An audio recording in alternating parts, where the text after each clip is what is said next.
निराकारम् अरिहन्ताणं तहे विसिद्धाणं बोच्छामि समणलिङ्गं पाहुडशत्थं समासेन। नमः श्रीमज्जिनेन्द्राय नमो विमलसिन्धवे नमो गुरुवरेण्याय नमः सन्मतिसिन्धवे। नत्वा श्रीकुन्दकुन्दार्यं जिनवाणी सरस्वतीं क्रियते स्वल्पबोधेन लिङ्गपाहुडवृत्तिका। श्रीकुन्दकुन्दाग्रयतीश्वरस्य क्रतिवरेण्या भुवि लिङ्गपाहुडं तदीयटीकां श्रमणप्रबोधिनी करोमि भक्त्या सुरवाचि संस्कृते। ओरिहन्ताणं नमो सिद्धाणं नमो आयर्याणं नमो उवज्झायाणं नमो लोये सविसा। जय बोलिए अनंतानंत सिद्धे परमेष्ठी भगवान की, देवाधिदेव श्री ऋषभनाथ भगवान की, विश्ववंदनीय श्री 24 तीर्थंकर भगवान की, परम पूज्य आचार्य श्री कुंद कुंद देव की, परम पूज्य वात्सल रत्नाकर गुरुदेव आचार्य श्री विमल सागर जी मुनि महाराज की, परम पूज्य तपस्वी सम्राट गुरुदेव आचार्य श्री सन्मति सागर जी मुनि महाराज की, अहिंसामय विश्वधर्मी की,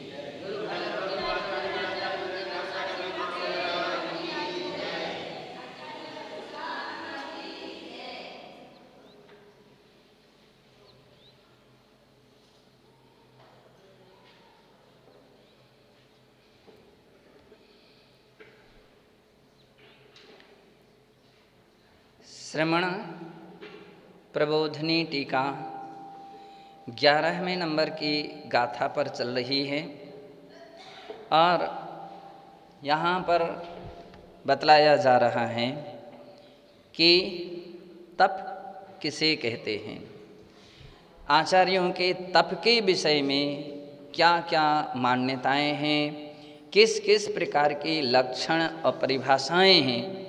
तो इसके विषय में अपन सभी ने राजवार्तिक और ग्रंथ में इस प्रकार से देखा था कि जो कर्म क्षय के लिए तपा जाता है उसका नाम क्या है, उसे तप कहते हैं। तत्रैव अन्यत्र च निरूपितम, उसी बात के लिए दूसरी जगह कहते हैं देहस्य इंद्रियाणां च तापम करोति अनशनादि तपः इति उच्यते। कहते हैं देहस्य शरीर की और इंद्रियाणां च और इंद्रियों के लिए जो तापम करोति, इनके लिए ताप यानी तपाता है, ऐसा अनशनादि जो तप है इसलिए उसको तप कहते हैं। तपस्या करने से शरीर तपता है और तपता है इसका मतलब क्या है कि विभिन्न प्रकार की शारीरिक वेदना, कष्ट, तकलीफ, पीड़ा होती है और सच्चे साधु उसके लिए समता से सहन करते हैं। तो बोले शरीर तप रहा है लेकिन आत्मा कुंदन बन रही है। जैसे सोना तपता है तो वह शुद्ध हो जाता है, इसी प्रकार से तपस्या जो है आत्मा के लिए क्या करती है, शुद्ध सोने की तरह करती है। कर्मों की संवर होता है, कर्मों का निर्जरा होती हैं तो आत्मा उनसे मुक्त हो जाती है। आचार्य महाराज कहते हैं कि इस प्रकार से शरीर तपता है। और क्या तपता, बोले इंद्रियां तपती हैं। इंद्रियां, 5 इंद्रियां अपने अपने अलग अलग विषय की ओर दौड़ना चाहती हैं, अपने अपने विषयों की ओर कदम रखती हैं, लेकिन तपस्या क्या करती है, उन पर अंकुश लगा देती है। तपस्या क्या करती है, उस पर कंट्रोल करती है, इंद्रियों पर ब्रेक लगा देती हैं। तो जो इंद्रियां चाह रही थीं वो नहीं होने देती हैं, जो वो चाहते हैं या जो भगवान कहते हैं, गुरु कहते हैं, शास्त्र कहते हैं, बस उस दिशा में इंद्रियों को जो लगाते हैं वे तपस्वी कहे जाते हैं। तो इंद्रियों को रोकना इतनी आसान बात नहीं है, मन को कंट्रोल करना इतना आसान बात नहीं है, अनादि के संस्कार हैं। तो कोई ना कोई अंकुश लगाने वाला चाहिए, कोई ना कोई कंट्रोल करने वाला चाहिए। अगर यूँ कहें गुरु अपने लिए अनुशासन की शिक्षा ना दें, कंट्रोल ना करें, तो जीव आत्मा उसी प्रकार से उत्पथगामी हो जाती है जैसे बिना लगाम का घोड़ा है। जिस घोड़े के ऊपर लगाम ना लगाई जाए तो वह कैसा हो जाता है, उत्पथगामी। छुल्लक जी लिखना बाद में करना। तो क्या कहते हैं, अगर लगाम ना लगाई जाए तो उत्पथगामी हो जाएगा। माँ छोटे से अपने बच्चे के लिए उसको अच्छी दिशा में प्रेरित ना करे, बुरी कार्यों से उसको कंट्रोल ना करे, तो बच्चा बिगड़ सकता है, बच्चा बिगड़ सकता है। स्कूल के टीचर यदि उनके लिए बच्चों के लिए दंडित ना करें तो बच्चे बिगड़ सकते हैं, पढ़ाई लिखाई कुछ भी नहीं करेंगे तो उनका भविष्य बिगड़ जाएगा।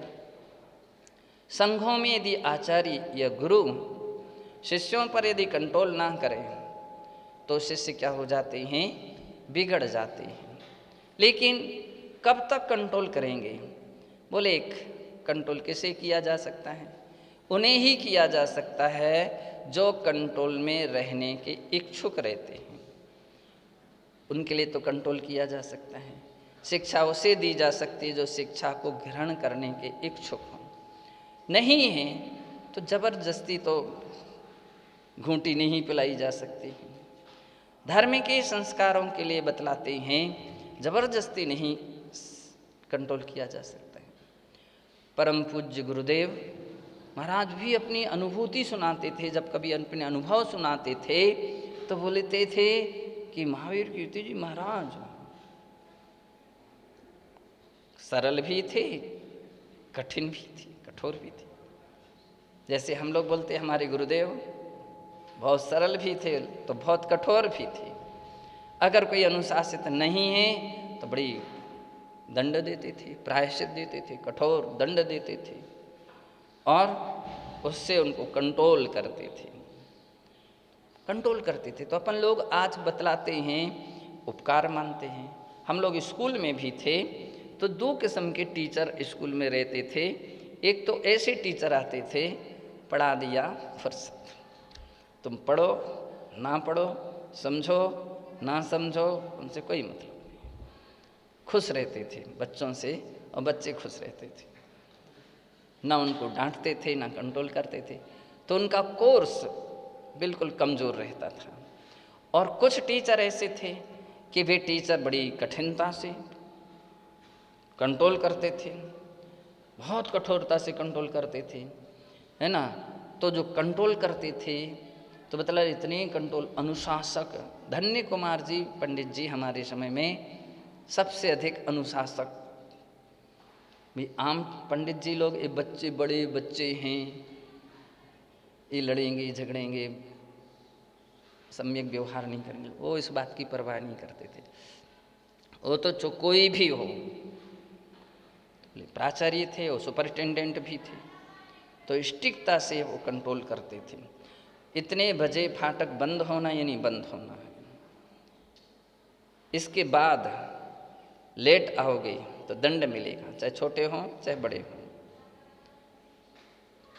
स्कूल के कोई टीचर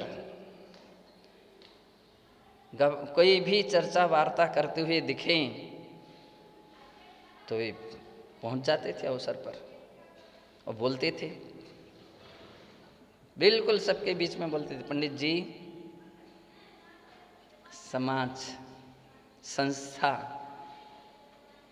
वेतन देती है, वो पढ़ाई का वेतन देती है, बस इतने में ही सबके चेहरे थे। कोई रसोईन या कोई भी थोड़ा सा भी 19-20 टाइम टेबल में हुआ तो भाई कंट्रोल करते थे। तो परिणाम ये निकला कि कंट्रोल करते करते एक ऐसा दिन आ गया कि उनका पक्ष कमजोर हो गया। अब सब उनके विरुद्ध, चपरासी अलग, वो लेट आता था, काम सही करता था नहीं करता भी बिल्कुल, और यहाँ तक कह दिया था कि वेतन कटेगा, रसोई हो चाहे कोई भी वेतन कटेगा। तो सभी ने मिलजुल करके ऐसी एक मीटिंग कर ली और एक ऐसी एप्लीकेशन किया कि अमुक टीचर को यहाँ से मान लीजिए स्कूल से अलग किया जाए, नहीं तो हम लोग नहीं रहेंगे। अब हम लोग तो छोटे छोटे थे तो हम लोगों को तो कुछ पता ही नहीं, कहाँ लिखो कहाँ नहीं लिखो, उनको लगो हस्ताक्षर करो, सब ने हस्ताक्षर कर दिए, है ना। अब सब हस्ताक्षर हो गए। अब जब वो पत्र समिति के बीच में पहुंचा, समिति की मीटिंग हुई, तो सभी ने एक चर्चा की कि छोटे से बड़े तक और बड़े से छोटे तक हर व्यक्ति पंडित जी से नाराज है, तो क्या किया जाए। यानी पंडित जी के लिए, उनके लिए प्रेरित किया गया और उनके लिए इस दिशा में प्रेरित कर दिया गया, मान लीजिए उनके लिए छुट्टी दे दी। तो पंडित जी ने कहा कोई बात नहीं, छुट्टी के साथ उन्होंने कहा हम विदाई भी लेंगे। विदाई में यानी एक आम सभा, सब बच्चों के, सब टीचर, सभी मान लीजिए चपरासी, रसोई सबको सभा में। तो उन्होंने एक छोटी सी कविता सुनाई, एक छोटी सी कविता सुनाई, और वो जो कविता सुनाई वो ऐसी कविता सुनाई कि सबके आँखों में झरझर, यानी यहाँ तक ही नहीं, पंडित जगन मोहन लाल जी पंडित जी थे, वे भी द्रवित हो गए। अब उन्होंने कहा, मतलब उनकी एक कविता जो थी, हम जाते अपने गांव सबको राम राम राम, ऐसी मतलब उसका शीर्षक था। बाद में उसमें अपने उनके भाव जो भी थे भरे थे। तो उन्होंने उसमें ये कहा था कि हम तो जा रहे हैं, लेकिन हमारा जैसा कोई दूसरा टीचर भी आए, आप उसको सम्मान रखना, क्योंकि वो तुम्हारे लिए बनाएगा। बतला रहे कि अब जब वो जाने लगे तो सब पीछे पड़ गए, सारे टीचर, सारे बच्चे, सारी समिति, मतलब सभी ने कहा, क्योंकि उस दिन समिति भी उपस्थित थी, सबके लिए उन्होंने बुला लिया था। तो जब वो जाने लगे सब ने समझाया, मनाया, लेकिन हालांकि वो उन्होंने कहा चूँकि हमने सब तैयारी कर ही ली है तो जाएंगे, गए थे। लेकिन उनका जो रिजल्ट आया था, तो रिजल्ट के समय में भी सबसे नंबर 1 का रिजल्ट था। जो क्लासें, जो पीरियड पंडित जी की थी वो सबसे अच्छी थी। तत्वार्थ की हमारी क्लास उन्हीं पंडित जी ने दी, तत्वार्थ बिल्कुल हाथ उन्होंने पकड़ा, और ऐसे नहीं सुनते थे, पहले ऐसा हाथ पकड़ लेते थे, है ना, और पकड़ करके फिर अब सुनाओ, तो हम बोल देते पंडित जी आपने हाथ पकड़ते ही हम भूल गए, तो आप हाथ छोड़ दो फिर हम सुनाते हैं। बोले नहीं, इसलिए पकड़े हैं कि तुम कहाँ कहाँ मिस्टेक करते हो। पकड़े रहते थे, और फिर जहाँ कहीं थोड़ी सी मिस्टेक हुई उन्होंने चेंटिया सी ली, है ना।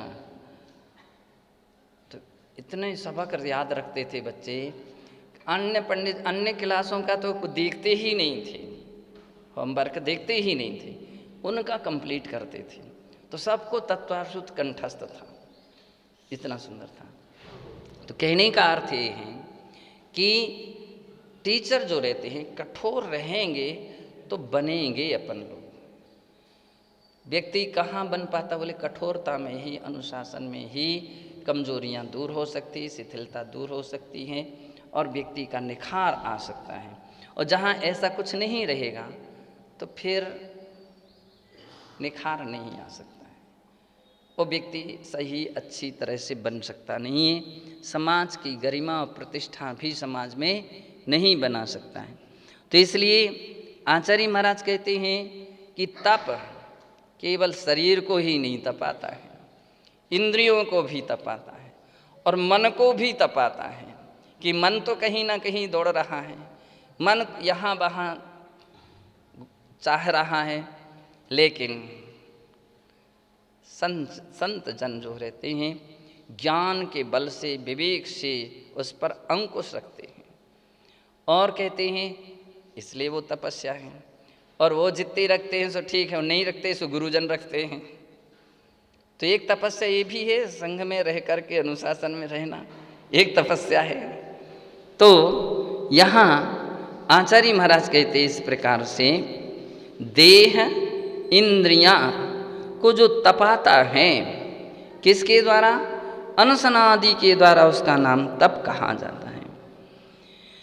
ऐसा राजवार्तिक में कहा है, किंच तत्रैव एतच्च प्रोक्तम। तत्वार्थ राजवार्तिक के ही 9वें अध्याय के 19वें सूत्र की 20वें वार्तिक में ऐसा भी कहा है, कर्म निर्दनात् तपः। कर्म का निर्दहन करने से तप यह संज्ञा प्राप्त होती है, जिससे कर्म जलें, कर्म धुलें, कर्म कटें। तत्रैव अन्यत्र प्रकारांतरेण तत्स्वरूपम प्रोक्तम। तत्रैव वहाँ ही, यानी तत्वार्थ राजवार्तिक के ही 6वें अध्याय के 24वें सूत्र के 7वें वार्तिक में भी दूसरी प्रकार से उसके स्वरूप को कहा है। और वहाँ कहा है, यथाशक्ति मार्गाविरोधी काय क्लेशानुष्ठानम तप इति निश्चीयते। बोले तब कैसा करना चाहिए, यथाशक्ति, जितनी शक्ति हो उतना तप करो, न शक्ति से कम और न शक्ति से अधिक। शक्ति से कम करोगे तो बतलाते कर्म का क्षय नहीं हो सकता है, और शक्ति से अधिक करोगे तो फिर अधिक करोगे तो आपकी परिणाम संक्लेशित हो सकते हैं। आपकी साधना जो चल रही है रत्नात्रय की आराधना, तो वो हो नहीं पाएगी, आपकी चर्या क्रियाओं में अंतर आ जाएगा। तो ले शक्ति से कम भी नहीं करना चाहिए और शक्ति से अधिक नहीं करना चाहिए। यथाशक्ति मार्गाविरोधकाय क्लेशानुष्ठानम, मोक्ष मार्ग की अविरोधक काय क्लेश। कितनी अच्छी बात है, मन में जो आए सो काय क्लेश मत करने लग जा। बहुत सारे लोग रहते हैं चाम कूड़ा लगाने लगे, बोले क्या कर रहे हो, शरीर को कष्ट दे रहे हैं। तो ऐसा कष्ट देने की बात हमारे शास्त्र में नहीं कही गई। कैसा तब, बोले आप ध्यान कर रहे हैं, सामायिक कर रहे हैं और मच्छर और डांस काटने लगें तो भी उस ओर नहीं ध्यान देना, यह कायक क्लेश। ठंडी लग रही है फिर भी हीटर, सिगड़ी, गुरसी इनकी प्रति भाव नहीं रखना, ये बहुत पावरफुल बल्ब है, इसको यहाँ लगा दो। नहीं, बोले ये जो है कायक क्लेश, समता से सहन करना। गर्मी, भीषण गर्मी होती है, गला सूखता है, लपटें लगती हैं, जमीन तपती है, तो भी समता भाव से उस गर्मी को सहन करते हैं, हाय हाय नहीं करते हैं, हाय हाय नहीं करते हैं। तो बतला रहे हैं यह मार्ग के अविरोधी तप, मोक्ष मार्ग के अविरोधी तप। तो इस प्रकार से काय यानी शरीर का क्लेश अनुष्ठानम, शरीर को कष्ट देने वाले अनुष्ठान को, सहज अवस्थाएं हैं, और उसको समता से सहन करना,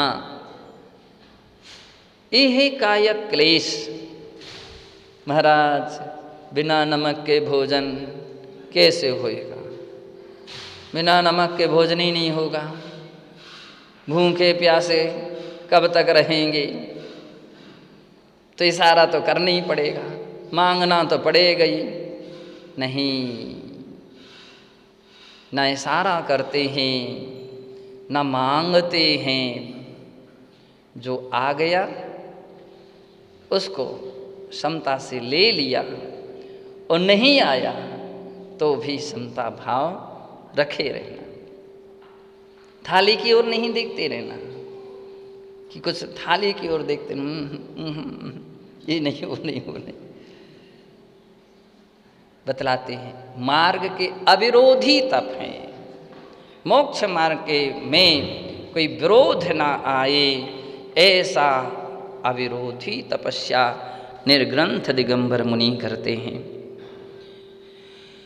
कार्तिकेयानुप्रेक्षा ग्रंथे च निरूपितम, कार्तिकेयानुप्रेक्षा ग्रंथ के 400 नंबर के गाथा में इस विषय में कहा है, एह परलोय सुहाणम निर्विखो जो करीदि संभावो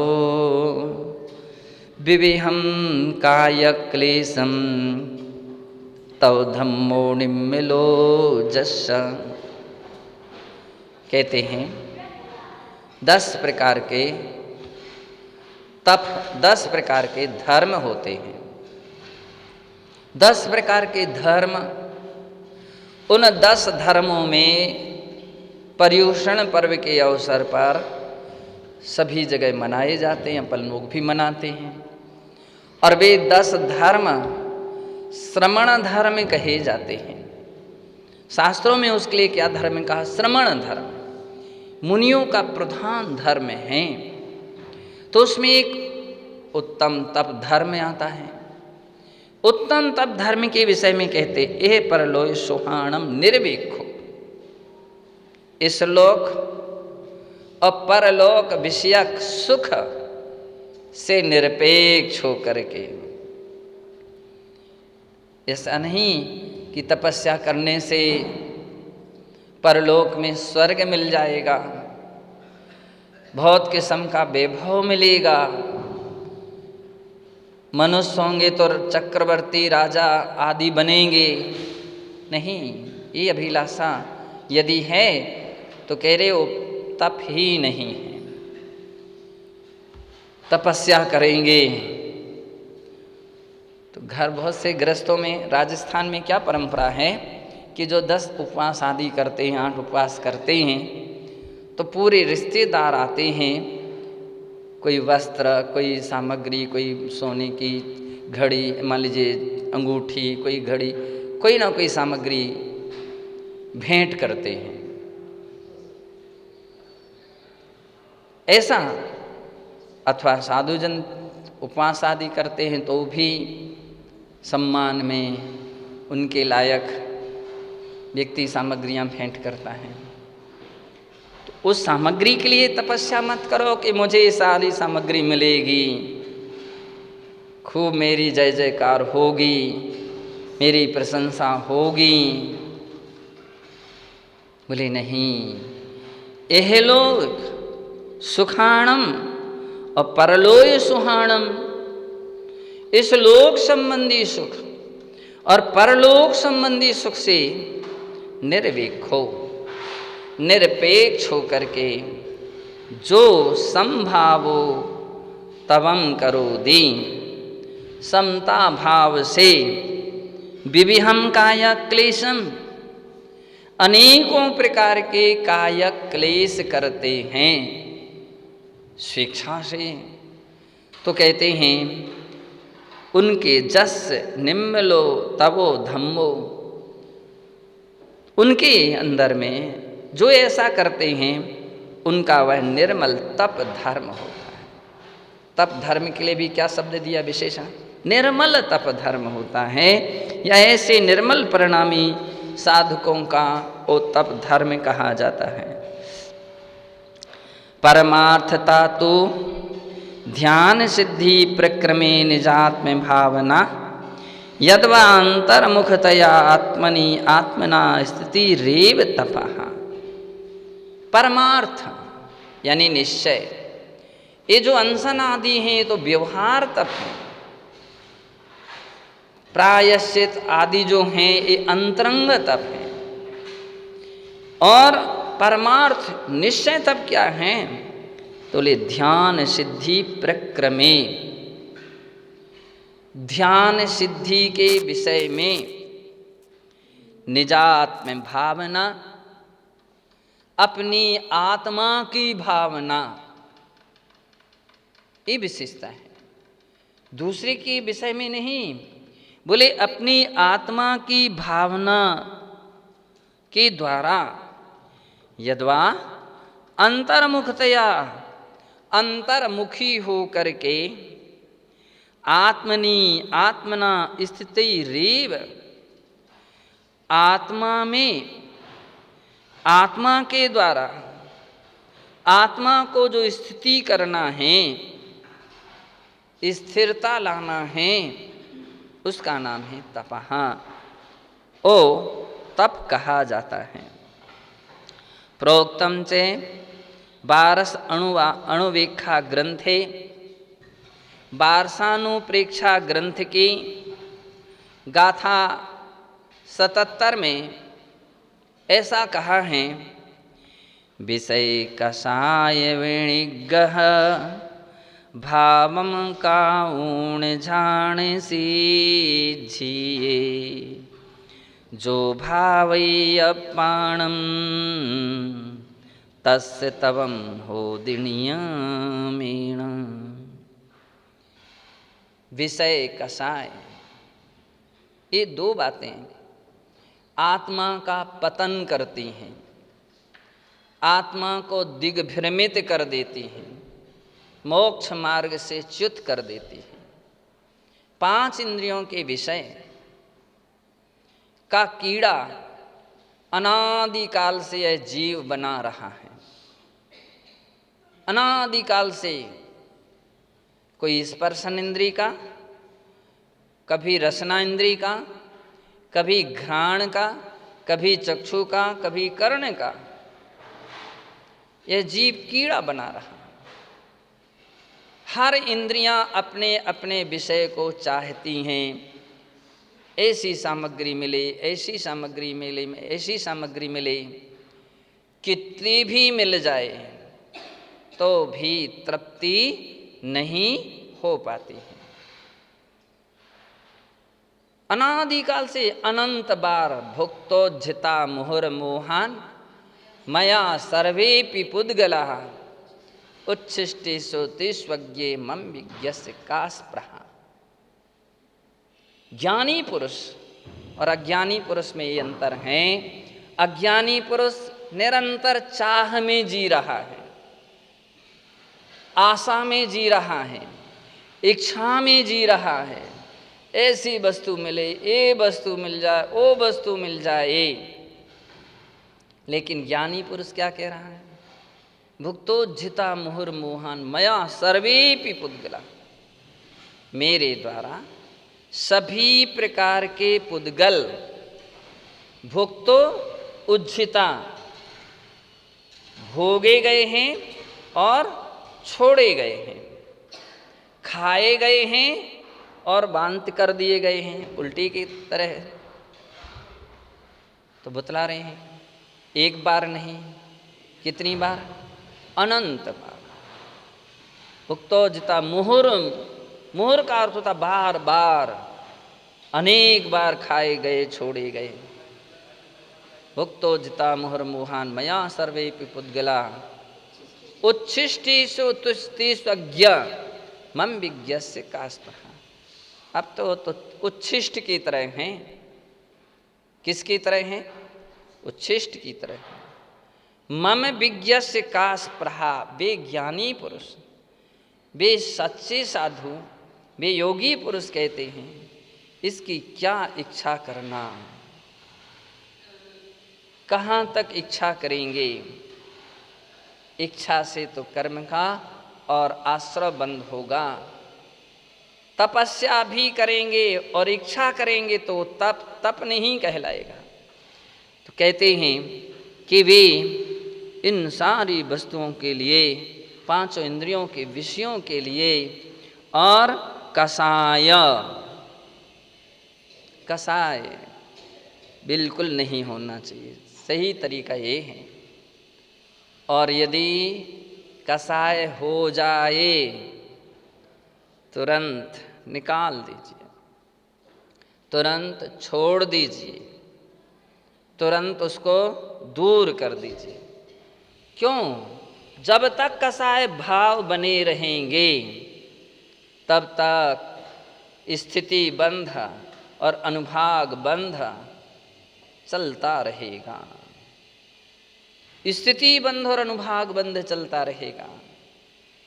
बतलाते हैं ज्ञानी पुरुष जब ये विचार में आता है, सोचता है, जिनवाणी को पढ़ता है, स्वाध्याय करता है, तो समझता है कि ओहो, मेरे अंदर में ये कसाय भाव अनावश्यक ये क्यों आते हैं? वो अपने आप के लिए प्रताड़ित करता है, कसाय भाव क्यों आ रहे? और इस भाव की कसाय को यदि हम इस भाव में ही समाप्त नहीं कर पाए तो किस भाव में समाप्त कर पाएंगे? किस भाव में समाप्त कर पाएंगे? आज सारी अनुकूलताएं होने पर भी धो नहीं पाए तो कल तो प्रतिकूलता कौन कहाँ। इसलिए अपने यहाँ एक बात कही जाती है, शाम सुबह के प्रतिक्रमण में क्या बोलते हैं? खम्मामि सव्य जीवाणाम सव्य जीवा खमंतु में मेति में सब भूदेषु वैरम मज्जम न केड़वी। हमारे विश्व दक्ष सागर जी तो बिल्कुल तैयार ही रहते, उनको लगने लगता बस जाने का समय आ गया। बोले अब जा रहे हैं, क्या पता सुबह हो पाएगा कि नहीं, सभी क्षमा कर दें, सभी हमको क्षमा कर दें। सच्चे साधु तो ऐसे ही सोचते हैं कि अगला क्षण आ पाएगा कि नहीं आ पाएगा, क्या भरोसा। सोते ही रह जाएं, ऐसी बैठे ही रह जाएं, तो ले दो काम तो कर ही लेना चाहिए, क्षमा याचना करते रहना चाहिए और तब तक के लिए चारों प्रकार के आहार का त्याग। कब तक? जब तक समाधि हो जाए तब तक नहीं, जब तक कि प्रत्याख्यान किया है। नहीं तो तुम नियम लेकर के बैठ जाओ कि जब तक समाधि ना हो जाए तब तक चारों प्रकार के। तो बोले जब तक का प्रत्याख्यान, उदाहरण के तौर पर यदि अपन ने आज आहार लिया, कल जब तक आहार के लिए नहीं उठेंगे तब तक के लिए चारों प्रकार के आहार का त्याग। तो एक नियम से लेखना तो हो ही गई। अब इस बीच में कहीं अचानक आ गई कौन? मृत्यु। तो समाधि मरण के साथ संलेखना के साथ हैं, अपन समाधि में हैं। तो बतला रहे हैं कि दो बातें हमेशा याद रखना चाहिए, प्रत्याख्यान का और क्षमा भाव का। बैर भाव ना जम जाए, बैर भाव ना जग जाए, कसाय भाव ना जग जाए। क्यों? पता नहीं स्थिति बंद बढ़ते बढ़ते कहाँ तक बढ़ता जाएगा, कितना बढ़ता जाएगा। तत्काल छोड़ो। अगर मिस्टेक है स्वीकार कर लो। अब उस अभिमान में ना रहो, हम क्यों नहीं, झुक जाओ और बात समाप्त करो। और कह रहे हैं अगर मिस्टेक नहीं है तो भी सोच लो, नहीं है तो आज नहीं वो कल क्लियर हो जाएगी, क्लियर हो जाएगी। अब अपन कसाय भाव बांध करके क्यों बैठें? और बैठेंगे तो फायदा क्या है? कौन सा लाभ हो रहा है? परिणाम अपने ही खराब होते हैं। तो ऐसा विचार करके वे साधु जन क्या करते? कसायों को छोड़ देते हैं। तो विषय कसाय विनिग्रह, विषय कसायों का विनिग्रह करते हैं। तो निग्रह भी करो और विनिग्रह भी करो। इंद्रियों का निग्रह करो, कमजोरियों का निग्रह करो और विषय कसायों का विनिग्रह करो। ऐसा विनिग्रह भावम काउण, ऐसे विनिग्रह रूप भावों को करके झाण सिद्धिये, क्या करना चाहिए? ध्यान की सिद्धि के लिए जो भावयप्पाणम, जो अप्पाणम, जो आत्मा की भावना भाते हैं, तस्य तवम नियमेण होति, उनके लिए नियमेण तवम होति। बतलाओ, ये तो इतनी सरल विधि बतला दे, बिना उपवास के। विवर्धन सागर जी आप तो उपवास करते हो, यहाँ तो कह रहे बिना उपवास के, बिना उपवास के तप हो रहा है। ये सरल तरीका है। जिनसे उपवास नहीं होते हैं उनको तपस्या करने का सरल तरीका क्या है? विषय कसायों का विनिग्रह करो और झाण सिद्धिये, ध्यान की सिद्धि के लिए अपनी आत्मा की भावना भाव। ऐसा मैं नहीं कह रहा हूँ, कुंद कुंद देव कह रहे हैं। और ध्यान की सिद्धि होती है। नियमसार ग्रंथस्य तात्पर्य वृत्ति टीकायाम च निरूपितम, नियमसार ग्रंथ की तात्पर्य टीका में, गाथा नंबर 123 की तात्पर्य टीका में बात कही गई है। वहाँ कहते हैं आत्मानम आत्मा आत्मना संधत्ते इति अध्यात्मम तपम। सुनो, चलो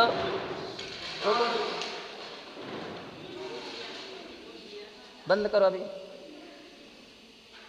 कहते हैं कि इस प्रकार से आत्मानम आत्मना, आत्मानम आत्मनि आत्मना संधत्ते, आत्मा को आत्मा में, आत्मा के द्वारा जो धारण किया जाता है उसका नाम तप है।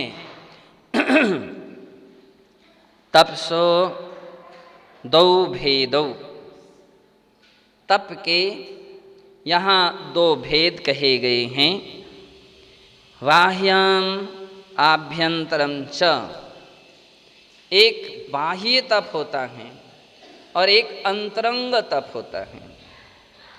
अनशन अमोदरियम वृत्ति परिसंख्यानम रस परित्यागः विविक्त शय्यासनम काया क्लेशश्चेति षड्विधम बाह्यम तपः। कहते हैं अनशन, ऊनोदर, वृत्ति परिसंख्यान, रस परित्याग, विविक्त शय्यासन और कायक क्लेश, ये 6 प्रकार के बाह्य तप हैं। प्रायश्चित्तम, विनय, वैयावृत्यम, स्वाध्यायः, व्युत्सर्गः, ध्यानश्चिति, षड्विधम आभ्यंतरम तपः। प्रायश्चित, विनय, वैयावृत्त, स्वाध्याय, व्युत्सर्ग और ध्यान, ये 6 प्रकार के आभ्यंतर तप कहे जाते हैं, अंतरंग तप कहे जाते हैं। तत्वार सूत्रे,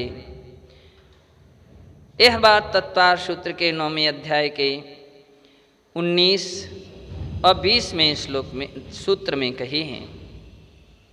तपसा कर्म संवरणम, तप से कर्मों का संवर होता है। तथा निर्जरा चेति उभयम भवति, और